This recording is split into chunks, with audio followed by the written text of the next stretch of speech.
There's always another one. Well, the U.S. government spied on me, broke into my phone and spied on me, and I couldn't get a straight answer to that. And I'm not a felon. And well, not only that, they got into your Signal account, right? Yeah, and then they leaked it to the New York Times, what they found there. So it's one thing to say, okay, we picked up your text exchanges with a foreign national, which is true. I text a lot of foreign nationals because of my job. Like, why wouldn't I? And it's my right. As far as I'm concerned, that's not illegal. But we picked up your text exchanges, which I think itself is a lie. I think they were targeting me. I think they are now. I know I'm pretty positive they are. But whatever, leaving that aside, we spied on you. We think we have justification. Is there a justification for leaking the contents of my private conversation to a news outlet in order to discredit me? No, there's no. That's secret police shit, okay? Yeah. I'm not whining. Ooh, I'm a victim. I'm certainly not a victim. But what was infuriating was and I got members of Congress involved because I was pissed and I felt threatened. I couldn't get a straight answer. They were just like, we're not answering those questions, and what are you going to do about it? Bitch, what are you going to do about it? I don't possess a drone fleet. There's nothing I can do about it, actually. That's the truth.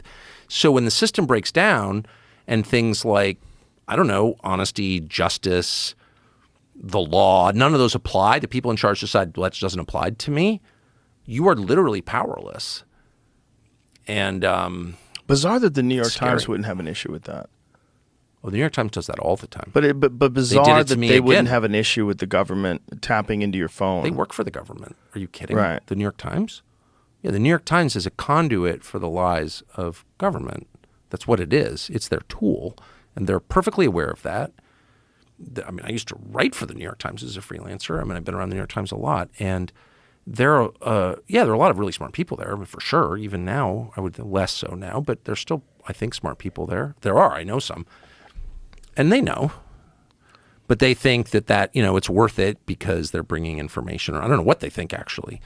But no, they're tools of power, and that's like the one thing that you're not allowed to be. Even if you think the power is good, like maybe they all support the agenda of the U.S. government, destabilizing the world and impoverishing their own population. Maybe they're on board with that.